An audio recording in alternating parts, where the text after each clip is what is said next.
আসসালামু আলাইকুম ভিউয়ার্স। আজ সকালে এখানে এসেছি ফজরের নামাজের পর। এসে হাঁসের বাচ্চাগুলিকে বাইরে ছেড়ে দিলাম। ওরা ঘাস খাচ্ছে। এখানে এই যে হাঁসটা, এটার পায়ে একটা সমস্যা। একদিন রেখে গিয়েছিলাম, এসে সকালে দেখি যে পাটা ভেঙে গিয়েছে, হয়তো এই বড় বাচ্চাগুলির পাড়ায়। এর একটা পা ভালো আছে, একে বাইরে নামিয়ে দিয়েছি, এও ঘাস খাচ্ছে ওদের সাথে। সকালবেলা অনেক সুন্দর লাগছে। এরা এই ন্যাচারাল পরিবেশে সুন্দর করে ঘাস খাচ্ছে। আমি তো সাধারণত ওদেরকে ফিড দিই, ফিডগুলি ওরা ঘরে বসে খায়, কিন্তু বাগানে ছাড়ার পরে দেখছি খুব সুন্দর করে এরা ঘাস কুটে কুটে খাচ্ছে। খুব মজা লাগছে। আজকে ওয়েদারটা খুব ভালো, চারিদিকে খুব ঠান্ডা, মেঘলা মেঘলা আকাশ। গরম বলতে এতটুকুও নাই, বরং আরও ঠান্ডা ঠান্ডা লাগছে। আমি যদি আপনাদেরকে একটু এই সাইডটা দেখাই, এটা আমার বাগানের পশ্চিম পাশ। তারপরে পূর্ব পাশটা যদি দেখাই, দেখেন এখানেও বাগানটা খুব বড় হয়েছে আল্লাহর রহমতে। পেঁপে গাছে অনেকগুলি পেঁপে হয়েছে এবং বড় বড় হয়েছে, আরও অনেক পেঁপে হচ্ছে। সজনার ডালগুলি লাগিয়েছিলাম, মাশাআল্লাহ আলহামদুলিল্লাহ, ডালগুলি ফুটে গাছ বের হয়েছে। এখানে একটা ছোট লাল কলা গাছ লাগিয়েছিলাম, সেটাও মাশাআল্লাহ বড় হচ্ছে। আর ওই পশ্চিম কোণে দুইটি কলা গাছ লাগিয়েছিলাম, সেখান থেকে অনেক কলা গাছ হয়েছে। সবচেয়ে ভালো লাগছে সকালবেলা এসে হাঁসের বাচ্চাগুলি ছেড়ে দিলাম, এরা ঘাস খাচ্ছে, খুব ভালো লাগছে দেখতে।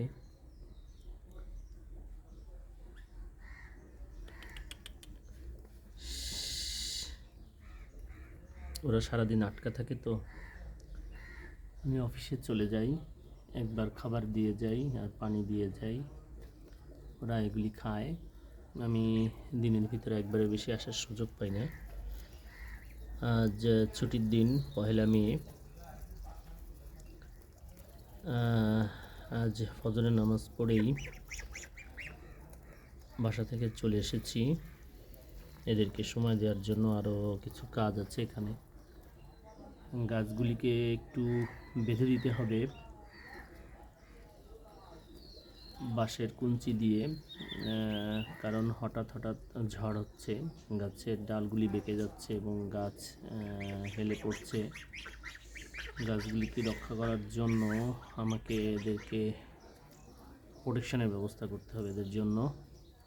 তো ঠিক করেছি আজ সকালে এসে কিছু বাঁশের কুঞ্চি আছে আমার কাছে, বাঁশ ফালি করা আছে, সেটা দিয়ে দড়ি দিয়ে বেঁধে দিব।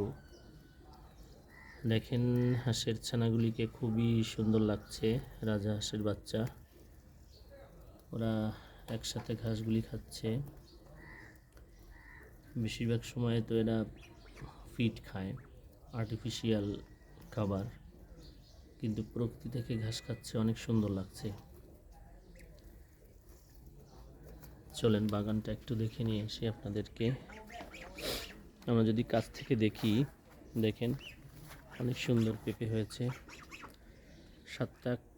7 থেকে 8টা পেঁপে গাছ লাগিয়েছিলাম, কিন্তু বাকিগুলি তেমন হয়নি। যেমন এটির মাথা কেটে দিয়েছিলাম, আবার সাইড থেকে গজিয়েছে।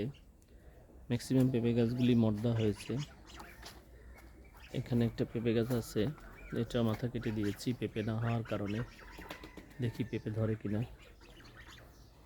হাঁসগুলি আমার পিছ পিছ আসার চেষ্টা করছে। এখানে একটা থাই কদবেল গাছ লাগিয়েছি, এটা মাশাআল্লাহ বড় হচ্ছে। এটা একটা জামুল গাছ, খুব সুন্দর শাখা প্রশাখা হয়ে বেড়ে উঠছে। একটা সজনের ডাল লাগিয়েছিলাম, ডালটা ফুটে গিয়েছে মাশাআল্লাহ। এখানে আরেকটা ডাল লাগিয়েছি, এটাও ফুটছে, ছোট ছোট হয়েছে।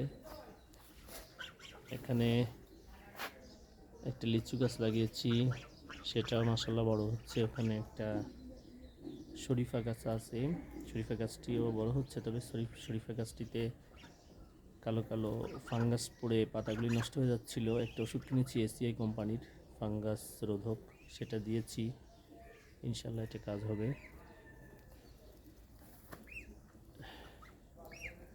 এই যে রাজহাঁসের ছানাগুলি খাচ্ছে, ঘাস কুটে কুটে খাচ্ছে। প্রচুর ঘাস আছে, কিন্তু আমি তো এদেরকে ছাড়ার টাইম পাই না, সেই জন্য আসলে এরা খেতে পারে না। এটা একটা লাল কলা গাছ, কলাগুলি লাল হবে। এই চারাটা নিয়ে এসেছিলাম, এক বন্ধুর কাছ থেকে লাগিয়েছি, মাশাআল্লাহ এটা বেঁচে গিয়েছে এবং আশা করছি এটা বড় হবে। বেগুন গাছ, এটাতে অনেকগুলি বেগুন হয়েছিল, প্রায় 30-40টার মতো, খাওয়া হয়ে গিয়েছে অনেক, এখনও আরও 8-10টার মতো গাছে আছে। পেয়ারা গাছটা অনেক দিন ধরে বাড়ছিল না, আমি ডালের মাথাগুলি কেটে দিয়েছিলাম। কেটে দেওয়ার ফলে এই পাশ থেকে যে ছোট শাখাগুলি বের হয়েছে, এগুলিতে মাশাআল্লাহ পেয়ারা ধরছে। এটা একটা জাম গাছ, এটা একটা বড় জাতের জাম গাছ, এটা কলম না, এটা অনেক বড় হবে ইনশাল্লাহ। এখানে আরও কিছু গাছ আছে, একটা 12 মাসি আম গাছ, এটা এখনো ফুল আছে, এটাতে আলহামদুলিল্লাহ কিছু আমও হয়েছে, দেখা যাচ্ছে কিছু আম হয়েছে। আর এটাও একটা আম গাছ, কলমের আম গাছ, এটা তো আম হয়েছে এবার 3টার মতো আম হয়েছে। তো 2টা আম আমি ছিঁড়েছিলাম, একটা আম আছে, এই যে আমটা মাশাআল্লাহ বড় হয়েছে। ছোটো ছোটো ছেলে পেলে আছে, এরা ছিঁড়ে নিয়ে যায়, কিন্তু আমটা ওরা এবার ছিঁড়ে নিয়ে আল্লাহর রহমতে এখনও আছে। এই যে ডালিম গাছ, এটাতে ছোটো ছোটো ডালিম হয়, কিন্তু বাচ্চারা ছেলেপেলেরা ছিঁড়ে নিয়ে যায়। এবার এখনও ডালিম আসেনি, তবে গাছটা আলহামদুলিল্লাহ মাশাআল্লাহ বড় হয়েছে এবং বড় হচ্ছে। আমি একটা বাঁশ বেঁধে দিয়েছি, এটির সাহায্যে এটা উপরের দিকে উঠে যাচ্ছে, আশা করি এটা অনেক বড় হবে। এটা আরেকটা আম গাছ, এটা ফুল আসেনি এবার, তবে এটা অনেক বড় হচ্ছে, আশা করি আগামী বছর এটা থেকে আম খেতে পারবো ইনশাল্লাহ। এখানে আরেকটা সজনের ডাল লাগিয়েছিলাম, ডালটা একটু দেরি করে হলেও ফুটেছে, ভালো লাগছে। 5টা ডাল লাগিয়েছিলাম টোটাল, এবার সব কয়টি ফুটেছে আলহামদুলিল্লাহ। কলা গাছ, মাশাআল্লাহ আমার কলা গাছগুলি ভালো হয়েছে। 2টা কলা গাছ, 4টা কলা গাছ লাগিয়েছিলাম গত বছর, 2টা বেঁচেছে। এই যে 2টা বেঁচে গিয়েছে, এই 2টা থেকে অনেকগুলি কলা গাছ হয়েছে, আশা করি এখানে একটা বড় কলা বাগান হয়ে যাবে এবং অনেক কলা ধরবে ইনশাল্লাহ। বাংলা কলা, এগুলি বাংলা কলা বলে, যেগুলি বাজারে বিক্রি হয় সেগুলি। হাঁসের ছানাগুলোকে আবার যদি দেখাই, ওরা খুবই আনন্দে ফ্রি মুভমেন্ট করছে, খুব আনন্দে ঘাস খাচ্ছে, খুব ভালো লাগছে দেখে। আসলে সারাদিন অফিসে থেকে এগুলো তো দেখার সুযোগই হয় না, সূর্যের আলোই মাঝে মাঝে দেখতে পাই না, বেশিরভাগ সময় দেখতে পাই না। আজকে সকালে খুব ভালো লাগছে। আজকে গতদিন রাতেই পরিকল্পনা করে ঘুমিয়েছি যে সকালে উঠবো ইনশাল্লাহ এবং ফজর পর এখানে চলে আসবো, ঘুমাবো না সকালে আর। আসলে অনেক ভালো লাগছে, যারা আমরা সকালে ঘুমাই, প্রকৃতির অনেক সুন্দর জিনিস মিস করি। আসলে আমাদেরকে সকালে ঘুমানো উচিত না, রাতে যদি আমরা আর্লি ঘুমাতে পারি তাহলে কিন্তু সকালে আমাদের ঘুমটা পুড়ে যায়, আমাদের ফজরের পরে আর ঘুমাতে হয় না। সেজন্য আমাদের সকলেরই উচিত রাতে শীঘ্রই ঘুমাতে যাওয়া এবং সকালে ফজরের পরে না ঘুমানো, এবং হাঁটতে বের হনো, ব্যায়াম করা, কারো গার্ডেনিংয়ের শখ থাকলে গার্ডেনিং করা, এবং অন্য যে কোনো ধরনের শখ থাকলে সেটা যদি আমরা ফজরের পরে করি, অথবা যদি লেখাপড়া করি, অনেক সুন্দর বরকত হবে, অনেক বেশি বেশি বরকত হবে। সকালে পরিবেশটা অনেক সুন্দর থাকে। এখানে একটা সুন্দর একটা গাছ আছে, এটা এলাচ গাছ।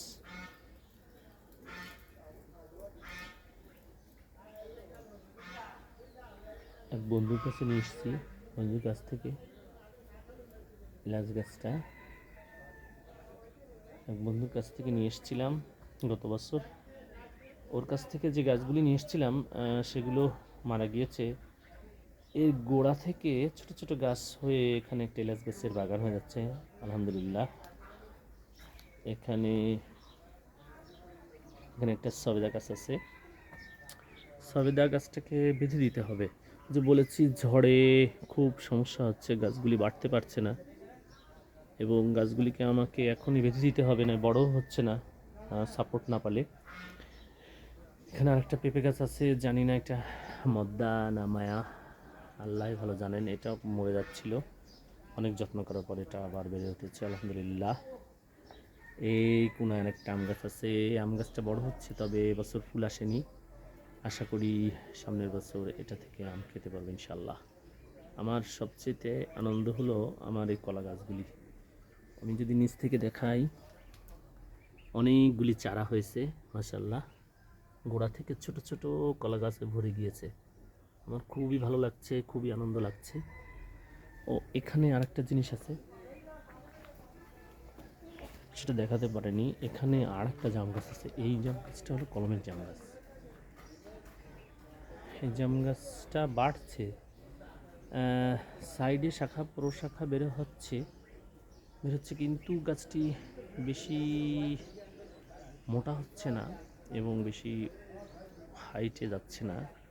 আশা করি যাবে ইনশাল্লাহ, ধৈর্য ধরি আর যত্ন করতে থাকি। এই হলো আমার বাগান। আমি অফিস করার সাথে সাথে এই ছোট বাগানটি গড়ে তুলেছি। ছোট্ট একটু জায়গা, এখানে 4টা রুম করা আছে বড় বড়। এর বাইরে আমি এতটুকু খালি রেখেছি এবং অফিসের ফাঁকে ফাঁকে বন্ধের দিনগুলি, ছুটির দিনগুলি এসে আমি এই বাগানটি গড়ে তুলেছি, কারণ আমার বাগান খুব ভালো লাগে। আমাদের বাড়ির ছাদে আসলে আমি এইভাবে বাগান করে তৃপ্তি পাই না, যদিও ছাদে এখন অনেক সুন্দর বাগান করা যায়, কিন্তু আসলে আমি তৃপ্তি পাই না। আমার কাছে সরাসরি মাটিতে গাছ লাগিয়ে বাগান করতে খুব ভালো লাগে। আমার মনে হয় এরকম একটা বড় বাগান থাকবে, আমি ওর নিচে ওই গাছের ছায় কিছু বিছিয়ে শুয়ে থাকবো, খুবই ভালো লাগবে আমার। এই রকম প্রকৃতির সাথে একসাথে থাকতে খুবই ভালো লাগে।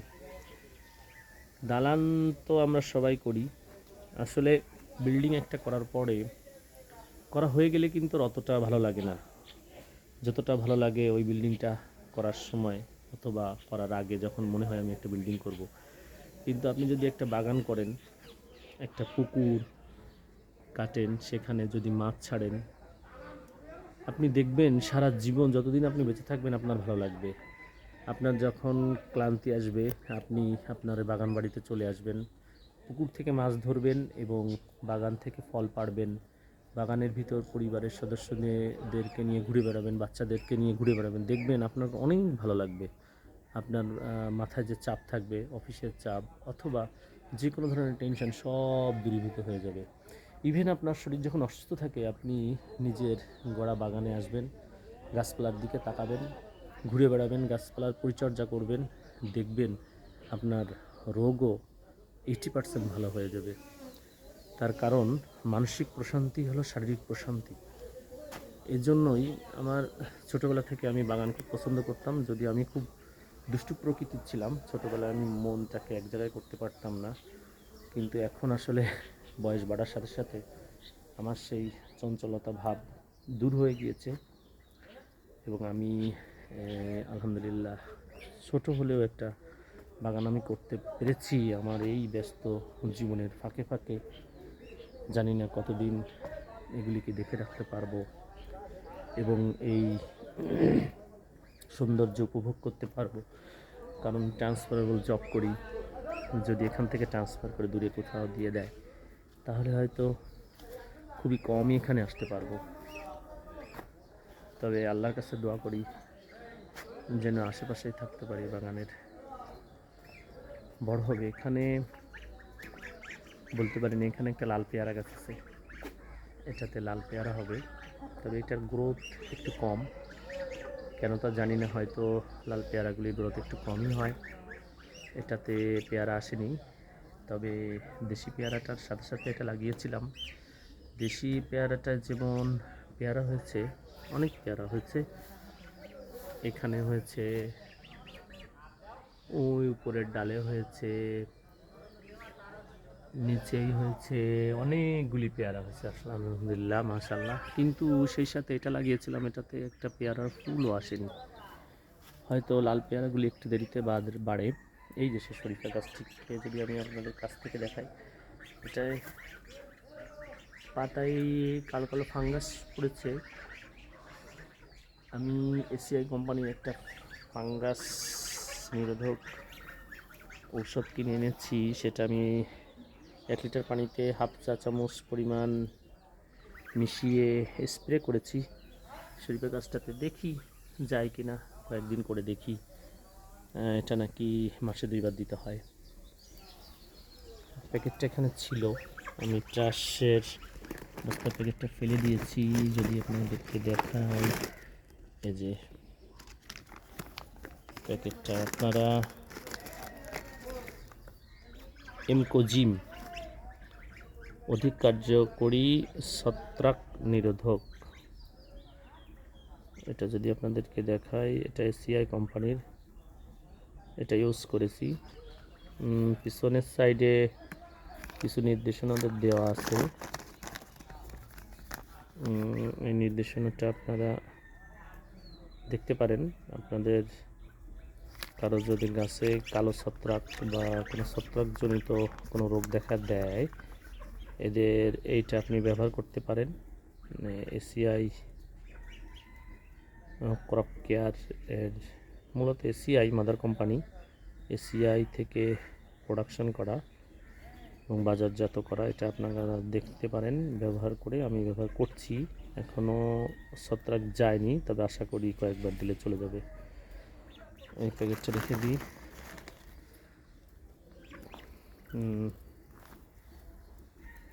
আবার যদি হাঁসের ছানাগুলি দেখাই, না বড় হয়ে গিয়েছে, এদের বয়স হয়েছে 1 মাস 20 দিনের মতো। 9 থেকে 10 দিন বয়সে এগুলিকে নিয়ে এসেছিলাম, ছোটো ভাই এনে দিয়েছিল। সেখান থেকে এই দিনে একবার খাবার দিয়ে পানি দিয়ে অফিসে চলে যেতাম। অফিস থেকে প্রতিদিন একবার করে আসতাম। মাশাআল্লাহ অনেক বড় বড় হয়ে গিয়েছে এরা। আমি আশা করি না এত বড় হবে, কারণ কোনো যত্নই আমি এদেরকে করতে পারিনি, পানিতে ছাড়তে পারিনি, বাগানে তেমন ছাড়তে পারিনি। কিন্তু মাশাআল্লাহ এরা অনেক বড় হয়ে উঠছে আলহামদুলিল্লাহ।